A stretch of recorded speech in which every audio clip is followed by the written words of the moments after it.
നമസ്കാരം. The power of focus in A distracted world. നമ്മളീ പലരും അനുഭവിക്കുന്ന ഒന്നാണ് ഡിസ്ട്രാക്ഷൻ, ശ്രദ്ധ തിരിയുക. നമുക്ക് പലപ്പോഴും ജീവിതത്തിൽ ഇല്ലാതെ പോകുന്നത് ഒരു കാര്യത്തിൽ ശ്രദ്ധ കേന്ദ്രീകരിച്ച് മുന്നോട്ട് പോവുക എന്നുള്ളതാണ്. അത് പലപ്പോഴും നമ്മുടെ ജീവിതത്തിൽ നടക്കാറില്ല. കാരണം നമുക്ക് പല കാര്യങ്ങളിലാണ് നമ്മുടെ ചിന്ത. പല കാര്യങ്ങളിലേക്ക് നമ്മുടെ ചിന്ത പോകുമ്പോൾ നമ്മുടെ ഫോക്കസ്, നമ്മുടെ ലക്ഷ്യം നമുക്ക് സാധിക്കുവാൻ കഴിയുന്നില്ല. ആ ലക്ഷ്യത്തിലേക്ക് നമുക്ക് ഫോക്കസ് ചെയ്യാൻ കഴിയുന്നില്ല, ശ്രദ്ധ കേന്ദ്രീകരിക്കാൻ കഴിയുന്നില്ല എന്ന് ചുരുക്കം. എന്തുകൊണ്ടാണ് ഇങ്ങനെ ശ്രദ്ധ കേന്ദ്രീകരിക്കാൻ കഴിയാത്തത്? കാരണം നമ്മുടെ ശ്രദ്ധ പല കാര്യങ്ങളിലേക്ക് നമ്മൾ വിടുകയാണ്, പല ചിന്തകളിലേക്ക് വിടുകയാണ്. നമ്മൾ രാവിലെ എഴുന്നേൽക്കുമ്പോൾ ഒരു നോട്ടിഫിക്കേഷൻ കാണും. ആ നോട്ടിഫിക്കേഷൻ കണ്ടു കഴിയുമ്പോൾ അടുത്ത നോട്ടിഫിക്കേഷൻ്റെ പുറകെ പോകും. ഇത് കഴിയുമ്പോൾ നമ്മൾ എന്താണ് ചെയ്യുന്നത്? ഒരു വീഡിയോ കാണും. ഇങ്ങനെ സോഷ്യൽ മീഡിയയിൽ അനാവശ്യമായി നമ്മളിൽ പലരും ഇപ്പോൾ സമയം ചിലവഴിച്ച് നമ്മുടെ ലക്ഷ്യങ്ങളിൽ നിന്ന് മാറുന്നു. ഇനി നമ്മളൊരു കാര്യം ചെയ്യാൻ പോയാലോ, മറ്റു പലരുമായിട്ട് നമ്മളത് കമ്പയർ ചെയ്യും. എങ്കിൽ അവർ ചെയ്യുന്ന കാര്യം ചെയ്താൽ എങ്ങനെ? ഒരേ സമയം നമ്മൾ പല കാര്യങ്ങൾ ചെയ്യും. മൾട്ടി ടാസ്ക് ആണ്. നമുക്ക് ഒരു കാര്യം ചെയ്യാൻ മാത്രമല്ല, പല കാര്യങ്ങൾ ചെയ്യാൻ പോകും.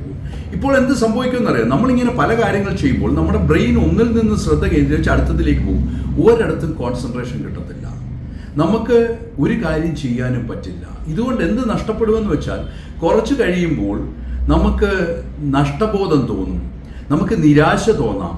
കാരണം നമുക്ക് ഒരു കാര്യം വിജയിപ്പിക്കാൻ കഴിയില്ല. കാര്യം നമ്മുടെ ചിന്ത പല കാര്യങ്ങളിലാണ്. കാര്യം മറ്റുള്ളവരുമായിട്ട് കമ്പയർ ചെയ്യുന്നത് നമ്മൾ മുന്നോട്ട് തുടങ്ങുമ്പോൾ നമ്മൾ അവർ ചെയ്യുന്ന കാര്യങ്ങളൊക്കെ ചെയ്യാൻ ശ്രമിക്കും. യഥാർത്ഥത്തിലുള്ള നമ്മുടെ ലക്ഷ്യം നമ്മൾ മറക്കുകയാണ് ചെയ്യുന്നത്. നമ്മുടെ ജീവിതത്തിൽ ആദ്യം ശ്രദ്ധ കേന്ദ്രീകരിക്കേണ്ടത് എന്താണെന്ന് വെച്ചാൽ, നമ്മുടെ ലക്ഷ്യം എന്താണ് എന്ന് നമ്മൾ മനസ്സിലാക്കണം. നമുക്കൊരു ദിവസം ഇന്ന കാര്യം ചെയ്യാനുണ്ടെങ്കിൽ അതിലേക്ക് മാത്രം ശ്രദ്ധ കേന്ദ്രീകരിക്കുക. എല്ലാ കാര്യങ്ങളിലേക്കും ശ്രദ്ധ കേന്ദ്രീകരിക്കുന്നത് മാറ്റിവെക്കുക. അങ്ങനെ വെച്ചാൽ മാത്രമേ നിങ്ങളുടെ ജീവിതത്തിൽ മുന്നോട്ട് പോകാൻ കഴിയുള്ളൂ.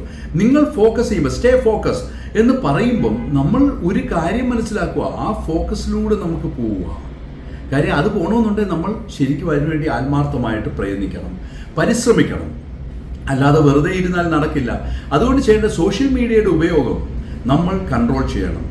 നിങ്ങളുടെ ഫോണല്ല നിങ്ങളെ നിയന്ത്രിക്കേണ്ടത്, നിങ്ങളാണ് ആ ഫോണിനെ നിയന്ത്രിക്കേണ്ടത്. പലപ്പോഴും ഇത് തെറ്റിപ്പോകുമ്പോഴാണ് നമ്മുടെ ജീവിതം മാറിപ്പോകുന്നത്. ആവശ്യമുള്ള കാര്യങ്ങൾ ചെയ്യുവാൻ മാത്രം അത് ഉപയോഗിക്കുക. ഇല്ലെങ്കിൽ നിങ്ങളുടെ ജീവിതം മുഴുവൻ ഒരു ഫോണിന് പിന്നാലെ ആയിപ്പോകും. നിങ്ങളുടെ ലക്ഷ്യങ്ങൾ നിങ്ങൾ മറക്കും. ജീവിതത്തിൽ ഏറ്റവും പ്രധാനപ്പെട്ട കാര്യം നിങ്ങൾ മനസ്സിലാക്കേണ്ട, നിങ്ങൾ തിരിച്ചറിയേണ്ട ആ സത്യം എന്താണെന്ന് വെച്ചാൽ, ഡിസ്ട്രാക്ഷൻസ് ഒരിക്കലും നിങ്ങളുടെ ലക്ഷ്യത്തിലെത്താൻ നിങ്ങളെ സഹായിക്കില്ല. നിങ്ങൾക്ക് ഒരു കാര്യത്തിലും ഫോക്കസ് ചെയ്യാൻ പറ്റില്ല. അതുകൊണ്ട് ഇന്നു മുതൽ നിങ്ങളുടെ ജീവിതത്തിൽ എന്താണോ നിങ്ങളുടെ ലക്ഷ്യം അത് തിരിച്ചറിഞ്ഞ് ഫോക്കസ് ചെയ്യുക. നോ പറയേണ്ടടുത്ത് നോ പറയുക. കമ്പാരിസൺ അവസാനിപ്പിക്കുക. ജീവിതത്തിൽ മറ്റുള്ളവർ ചെയ്യുന്നത് പോലെ ചെയ്യാൻ ശ്രമിക്കാതിരിക്കുക.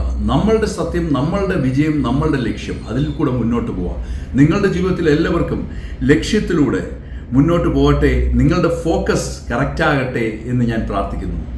ഞാൻ നിങ്ങളോടൊപ്പം ഉണ്ട്, നിങ്ങളും എന്നോടൊപ്പം ഉണ്ട് എന്ന് എനിക്ക് വിശ്വാസമുണ്ട്. ഞാൻ നിങ്ങളുടെ ഡോക്ടർ ഡഗ്ലസ് കെ. വീണ്ടും ഒരു മനഃശാസ്ത്ര യാത്രയിലൂടെ നമുക്ക് കാണാം. Thank you.